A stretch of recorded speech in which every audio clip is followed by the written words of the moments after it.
समास दूसरा कीर्तन भक्ति। श्रीराम श्रोती भगवत भजन पुसिले, ते नवविधा प्रकारे बोलिले। त्यात प्रथम श्रवण निरोपिले, दुसरे कीर्तन ऐका।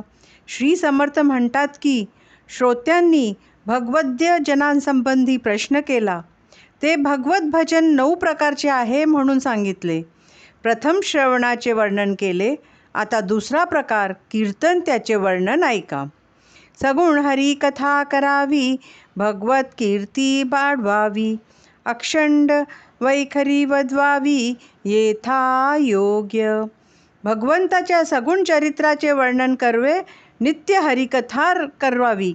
भगवंताच्या कीर्तीचे वर्णन करावे, ती वाढवावी.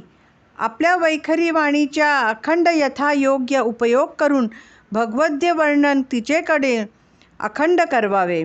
बहुत करावे पाठांतर, कंठी धरावे ग्रंथांतर. भगवत कथा निरंतर, करीत जावे. खूप पाठांतर करावे, खूप ग्रंथांचा अभ्यास करून त्यातील सारांश कंठस्थ करावा व निरंतर भगवंताची कथा सांगत जावी. आपुलिया सुख स्वार्था केलीच करावी हरिकथा. हरिकथे विण सर्वथा राहोची नये. स्वतःचे हित साधण्यासाठी म्हणजेच मनुष्य जन्म सार्थकी लावून भगवतकथी करून घेण्यासाठी पुन्हा पुन्हा हरिकथा करावी. त्याशिवाय कधी राहूच नये. नित्य नवा हवास धरावा, साक्षेप अत्यंतची करावा. हरी कीर्तने भरावा, ब्रह्मगोळ अवघा. हरिकथेत रोज नित्य नवा रस उत्पन्न होईल असा हव्यास धरावा. त्यासाठी खूपच प्रयत्न करावा. सर्व ब्रह्मांड हरी कीर्तनाने दुमदुमून सोडावे. मनापासून आवडी, जीवापासून अत्यंत गोडी. सदा सर्वदा तातडी, हरी कीर्तनाची. हरी कीर्तनाची अगदी मनापासून आवड असावी, त्याची गोडी अगदी जीवाभावापासून असावी आणि सदा सर्वदा हरी कीर्तनाचीच उत्कंठ असावी. भगवंतास कीर्तन प्रिये, कीर्तने समाधान होय. बहुत जनासी उपाये, हरी कीर्तने कलियुगी. भगवंतास कीर्तन अत्यंत प्रिय आहे. कीर्तनानेच समाधान प्रास होतो. श्रोता व वक्ता यांना समाधान देऊन बहुजना समाजांचाही उद्धार होण्याकरिता कलियुगात हरी कीर्तन हाच उत्तम उपाय आहे. विविध विचित्रे ध्याने, वर्णावी अलंकार भूषणे. ध्यान मूर्ती अंतःकरणे, लक्षून कथा करावी. भगवंताच्या विविध आणि अद्भुत रूपांचे वर्णन करावे. त्याच्या वस्त्रालंकाराचे, भूषणांचे वर्णन अशा प्रकारे करावे की अंतःकरणात ते ध्यान ठसले पाहिजे. अशा रीतीने भगवंताचे ध्यान मनात धरून कथा करावी. येश कीर्ती प्रताप महिमा, आवडी वर्णावा परमात्मा.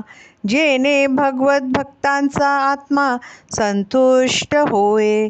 भगवंताचे यश, त्याची कीर्ती, त्याचा प्रताप व महिमा अत्यंत आवडीने अशा प्रकारे वर्णावे की जेणेकरून तो ऐकत असता भगवत भक्ताचा आत्मा संतुष्ट होईल.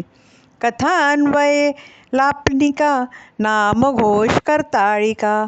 प्रसंगे बोलावया अनेका, धात्मात नेमस्त.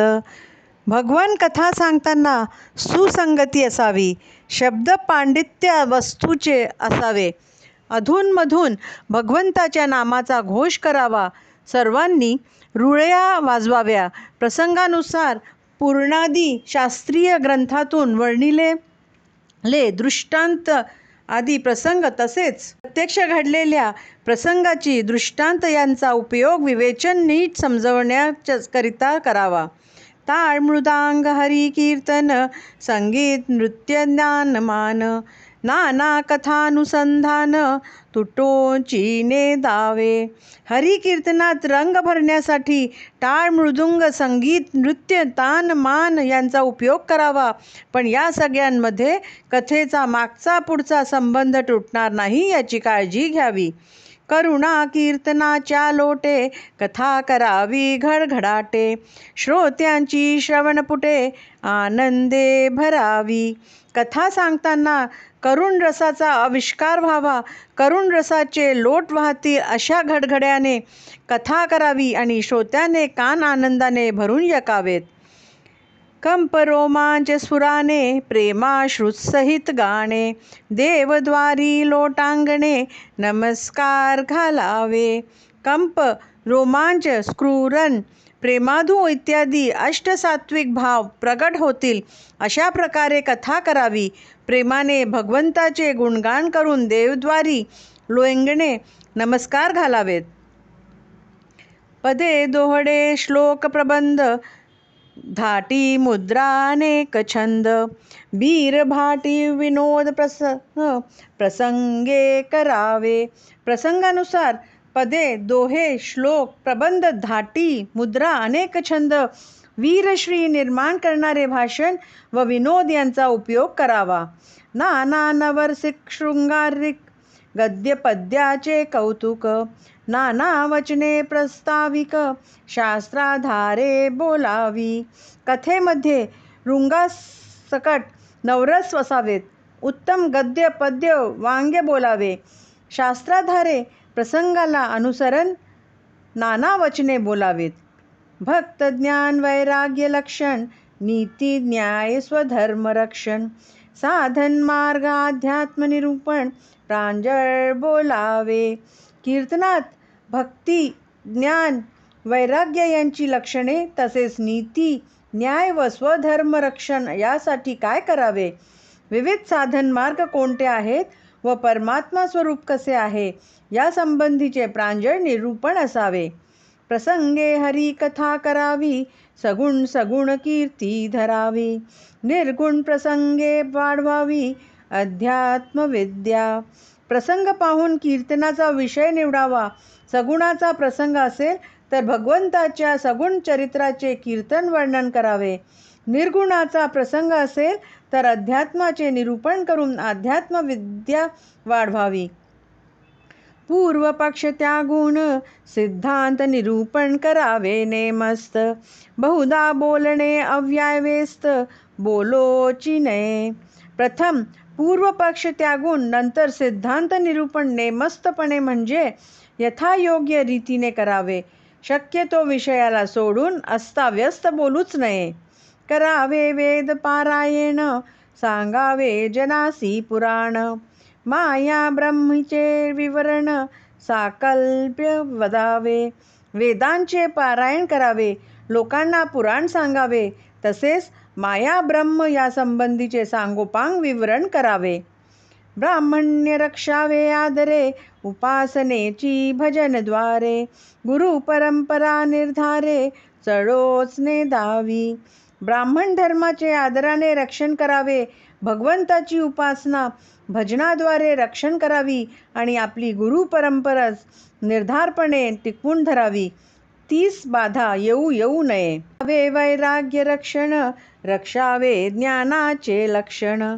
परम दक्ष विचक्षण, सर्वही सांभाळी. वैराग्याचे रक्षण करावे, ज्ञानाचे लक्षण सांभाळावे. जो अत्यंत सावध व विचारवंत वक्ता असतो त्याला हे सर्व जमते. कीर्तन ऐकता संदेह पडे, सत्य समाधान ते उडे. नीती न्याय साधन मोडे, ऐसे न बोलावे. कीर्तन ऐकून श्रोत्यांच्या मनात सदेह उत्पन्न होईल आणि खये खर्चा धान नष्ट होईल. कीर्तन ऐकून श्रोत्यांच्या मनात सदेह उत्पन्न होईल आणि खये खर्चाचे समाधान नष्ट होईल. तसेच नीती न्याय व साधन यात बाधा येईल असे वक्ताने काहीही बोलू नये. सगुण कथा या नाव कीर्तन, अद्वैत म्हणजे निरूपण. सगुण रक्षुण निर्गुण, बोलत जावे. सगुण कथेलाच कीर्तन असे म्हणतात. अद्वैताचे प्रतिपादन किंवा स्पष्टीकरण याला निरूपण म्हणतात. कीर्तनकाराने सगुणाचे महत्त्व रधून निर्गुणाचे प्रतिपादन करावे. असो वक्तृत्वाचे अधिकार, अल्पास न घडे सत्योत्तर. वक्ता पाहिजे साचार अनुभवाचा. जो अल्पबुद्धीचा आहे, ज्याला अनुभव नाही, वस्तुत्व नाही, सर्व प्रकारे जो उणा आहे, त्याला वस्तुत्वाचा अधिकार नसतो. जो खरोखर अनुभवी असेल तोच वक्ता होऊ शकतो. सकळ रक्षून ज्ञान सांगे, जेणे वेदज्ञान भंगे. उत्तम सन्मार्ग लागे, प्राणी मात्रासी. असा अनुभव वक्ता सर्वांचे रक्षण करून ज्ञानाचे निरूपण करतो. ते अशा प्रकारे करतो की वेदाज्ञेचा भंग न होता प्राणी मात्रांनी सन्मार्गास प्रवृत्त व्हावे. असे हे सकळ सांडून करावे गुणानुवाद कीर्तन. या नाव भगवत भजन दुसरी भक्ती. असो हे सर्व राहू द्यावे. भगवंताच्या गुणानुवादाचे वारंवार कथन गायन करणे यालाच दुसरे भगवत भजन किंवा कीर्तन भक्ती असे म्हणतात. कीर्तने महादोष जाती, कीर्तने होय उत्तम गती. कीर्तने भगवत प्राप्ती, येदर्थी संदेह नाही. कीर्तनाने मोठे दोष नाहीसे होतात. कीर्तनाने उत्तम गती मिळते. एवढेच नव्हे तर कीर्तनाने भगवसाक्षी होते, यातील मात्र संदेह नाही. कीर्तन वाचा पवित्र, कीर्तने होय सत्पात्र. हरी कीर्तने प्राणी मात्र, सुशील होती. कीर्तनाने वाणी पवित्र होते. कीर्तनाने माणूस सत्पात्र बनतो. हरी कीर्तनाने सर्व भाविक श्रोते सदाचारी बनतात.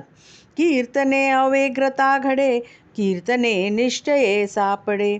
कीर्तने संदेह बुडे, श्रोत्या वक्तांचा. कीर्तनाने एकाग्रता साधते. कीर्तनाने भगव साक्षीचा निश्चय दृढ होतो. कीर्तनाने श्रोत्यांचे व वक्त्यांचे सर्व संशय नष्ट होतात. सदा सर्वदा हरी कीर्तन, ब्रह्मसूत करी आपण. तेने नारद तोची नारायण, बोली जेत आहे. ब्रह्मदेवाचे पुत्र देवर्षी नारद सदा सर्वदा हरी कीर्तन करीत असतात, म्हणून लोक त्यांना नारायण रूप मानतात. म्हणून कीर्तनाचा गाध महिमा, कीर्तने संतोषे परमात्मा. सकळ तीर्थे आणि जगतात्मा, हरी कीर्तन वसे. म्हणून कीर्तनाचा महिमा अवर्णनीय आहे, कारण कीर्तनाने परमात्म्याला आनंद होतो. किंबहुना सर्व तीर्थे आणि भगवंत हरी कीर्तनात प्रत्यक्ष राहतात. इति श्री दासबोधे गुरु शिष्य संवादे कीर्तन भजन निरूपण नाम समास दूसरा. इति श्री दासबोधे गुरु शिष्य संवादे कीर्तन भक्ति नाम समास दूसरा समाप्त.